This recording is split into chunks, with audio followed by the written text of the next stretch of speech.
All right, so we've got rain rolling into the area. It's arriving into the Toledo metro and areas west of I-75 where some steadier showers, even a few isolated rumbles of thunder have been possible. And that rain is going to continue to pick up with a cold front that's advancing out of the Chicago area into Indiana. And that's going to squeeze out some additional rain showers. And here they come west of Toledo. Still many areas east of I-75. You're going to be dry perhaps the next 60 to 90 minutes before that shower threat does increase. There are a few embedded areas of heavier rain that are just north of Route 24.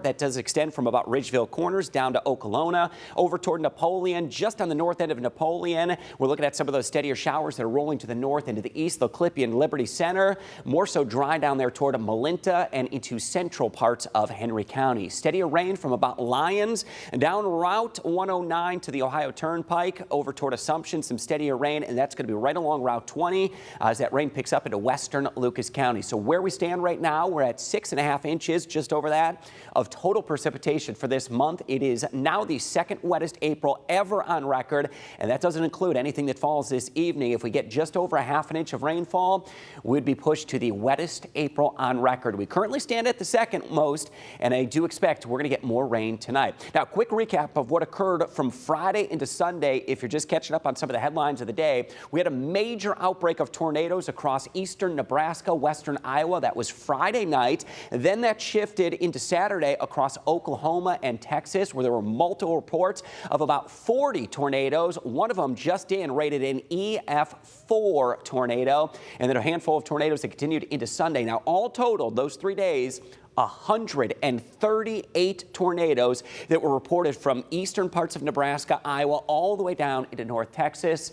And several of those tornadoes were high-end EF3 or EF4 tornadoes, so a trail of destruction for the days and weeks ahead across parts of the Central Plains. For us, the rest of the night tonight, I'm not expecting any strong or severe storms. One or two storms may have some downpours and some brief gusty winds. Those will be shifting in through the area as we go through dark tonight, may stick around well after midnight. In fact, the last of the rain showers may not taper off until about daybreak Tuesday. So I'll set the clock to 7 a.m.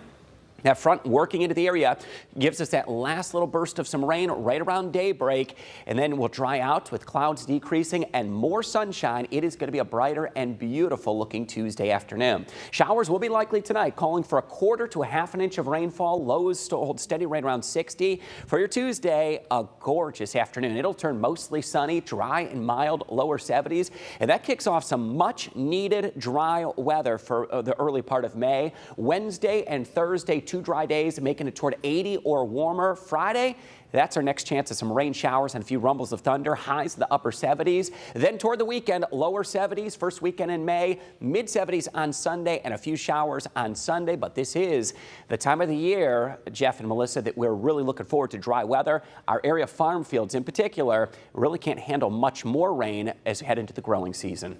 Boy, the wind the last couple of days has been just nuts. You know, that's something that really picks up in March and April, but look at the month of May. That's typically when we start to see the winds calm back a little bit, and I think that will hold true in our 10-day forecast. All right, we hope so. Thanks, Chris.